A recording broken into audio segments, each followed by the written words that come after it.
Bonjour à tous et bienvenue dans cette dernière vidéo autour des polynômes du second degré. Aujourd'hui, nous allons apprendre une nouvelle façon de résoudre des équations du second degré, comme par exemple l'équation x au carré moins 4x plus 1 égale à 0, à l'aide d'un outil que l'on appelle le discriminant.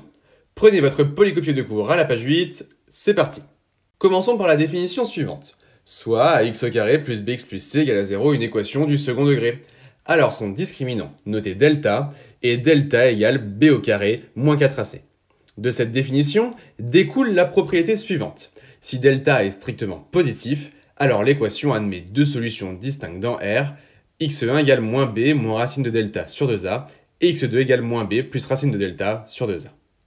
Si delta est égal à 0, alors l'équation admet une unique solution dans R, x0 égale moins b sur 2a, que l'on appelle solution double. Et si delta est strictement négatif, alors l'équation n'admet pas de solution dans R. Appliquons cette proposition à travers l'exemple page 10 d'offre polycopier de cours que vous devez compléter. D'ailleurs, je vous encourage à mettre pause à la vidéo afin d'essayer de faire cet exemple par vous-même. Vous trouverez la correction dans les secondes qui suivent.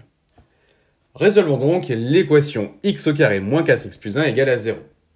Première étape, on repère que c'est une équation du second degré, ce qui est bien le cas ici, et on identifie les coefficients du polynôme. X au carré moins 4x plus 1 est de la forme ax au carré plus bx plus c avec a égale à 1, b égale à moins 4 et c égale à 1. Deuxième étape, on peut maintenant calculer le discriminant de cette équation. Delta est égal à b au carré moins 4ac, et on remplace, donc ceci est égal à moins 4 le tout au carré, moins 4 fois 1 fois 1, qui donne 16 moins 4 et qui est égal à 12. 12 est strictement positif, il y a donc deux solutions distinctes. Troisième étape, on détermine les solutions.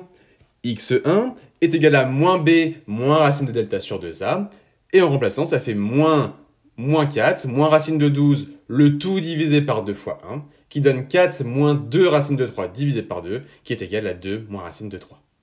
x2 est égal à moins b plus racine de delta, le tout divisé par 2a, ce qui donne moins 4 plus racine de 12 divisé par 2 fois 1, qui est égal à 4 plus 2 racine de 3, le tout divisé par 2, et qui donne donc 2 plus racine de 3.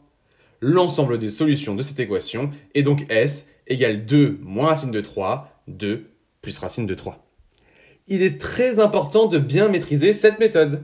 Elle vous sera d'une grande aide lors de notre prochain cours.